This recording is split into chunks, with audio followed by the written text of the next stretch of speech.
Saya mendengar kabar berpulangnya Glenn Fredly Rabu malam. Saya tengah bersiap menuju live Mata Najwa di studio ketika Dr. Tompi menyampaikannya. Tidak mungkin, mana mungkin. Saya masih berupaya menyangkal apa yang saya dengar dari Dr. Tompi. Sampai akhirnya saya menyerah dan kami bertangis-tangisan di telepon. Terakhir kami saling berkabar ketika Narasi mempersiapkan konser musik donasi di rumah aja. Kakak Glenn memang sakit ketika itu. Karenanya ia menyampaikan pesan meminta maaf tidak bisa tampil. Trio Lestari hanya muncul dengan Tompi dan Sandi Sandoro saja. Tapi kakak Glenn sempat mengirimkan video rekamannya bernyanyi Rumah Kita. Itu video penampilan terakhirnya, kata Dr. Tompi ke saya. Saya ingat beberapa kali mengingatkan untuk mengirim video rekamannya menyanyikan Rumah Kita. Sudah buat videonya, ditunggu ya kak, kalau belum ada kakak Glenn Fredly belum lengkap video ini. Berulang kali saya menerornya ketika itu. Video itu akhirnya ia kirimkan.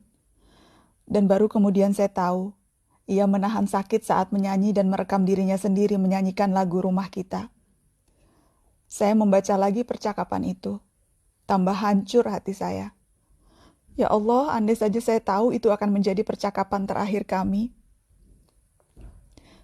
Saya mengenalnya sejak lama. Berulang kali ia tampil di Mata Najwa. Dan ia tidak pernah hanya bicara tentang musik. Kakak Glenn bicara banyak hal lain tentang demokrasi, toleransi, dan pentingnya berbagi kasih. Kami juga sempat berkeliling. Ia pernah ikut saya ke Makassar dan saya pernah ikut kakak Glenn ke Ambon. Jika diingat-ingat kembali, momen-momen penting dalam karir saya selalu ada kakak Glenn. Ketika saya menutup perjalanan karir saya di Metro TV, kakak Glenn dan Dr. Tompi hadir khusus memandu acara perpisahan.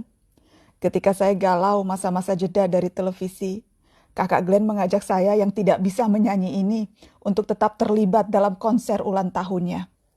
Kakak Glenn meminjamkan panggungnya yang megah itu dan memberi saya tempat untuk tampil. Ketika saya memutuskan memulai perjalanan baru membangun narasi, kakak Glenn juga salah seorang pertama yang tanpa pikir panjang mengatakan siap bergabung. Bermodal nekat, saya memberanikan diri melamar seorang Glenn Fredly, memintanya membuat program khusus bersama Dr. Tompi di Narasi. Padahal bentuk narasi seperti apa di awal-awal itu juga belum jelas. Tapi ia percaya pada kami. Sedemikian percayanya sehingga membatalkan rencananya membuat program serupa di televisi nasional dan memilih Narasi sebagai rumah barunya. Ia sangat populer sebagai musikus yang menembangkan cinta. Lagu-lagu syahdunya minimal pernah didengar sekali dalam seumur hidup oleh penduduk Indonesia manapun. Bagi banyak kaum muda, salah satu atau dua lagu kakak Glenn akan mengingatkan mereka pada satu fase dari masa muda yang mengharu biru. Suaranya menemani banyak dari kita melewati hari-hari yang sulit ataupun baik. Tapi percayalah, hayat dan karya kakak Glenn bukan cuma tentang cinta dalam pengertian romansa.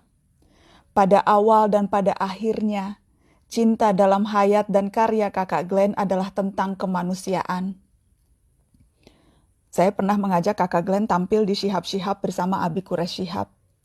Ketika itu bulan Ramadan, kami bertiga hadir di Masjid Bait Al-Quran, menunggu berbuka puasa sambil berbincang tentang keberagaman dan kemanusiaan. Sesuatu yang selalu dipegangnya sejak kecil, karena ia kerap diajarkan bahwa semua kita bersaudara tanpa melihat latar belakang agama. Ia bahkan pernah menjadi produser dan menulis lagu album musik bernafaskan Islam yang bertajuk Hidayah. Dia adalah sahabat kaum marginal. Dari soal GKI Yasmin, petani Kendeng, warga Tanjung Benoa dan Aru, keluarga Tapol Maluku dan Papua, dan banyak lagi. Ia adalah pembela hak asasi manusia yang gigih walau tanpa banyak orasi. Para aktivis bisa memberi kesaksian yang terang benderang soal satu ini. Dan sekali lagi tentang cinta dalam kehidupan kakak Glenn, mungkin Indonesia Timur adalah cinta terbesarnya. Ia kerap bicara soal kesenjangan yang ia lihat di kampung halamannya di Indonesia Timur. Tidak. Ini bukan tentang Ambon atau Maluku yang merupakan tanah kelahirannya belaka, tapi seluruh tanjung dan selat pantai dan bukit, hutan dan desa-desa di seluruh pelosok timur Indonesia. Berkali-kali di setiap kesempatan ia tak pernah lelah berbicara tentang timur Indonesia. Dengan caranya sendiri ia selalu mengingatkan kita bahwa Indonesia bukan hanya Jakarta atau Pulau Jawa. Glenn Fredly adalah juru bicara dengan suara paling indah tentang keberagaman Indonesia dan betapa keberagaman itu masih timpang di sana-sini. Dan tugas kita bersama untuk memperbaikinya dengan segala cara yang kita bisa. Bukan hanya belantika musik yang menanggung, bukan cuma penggemar setiamu yang merana.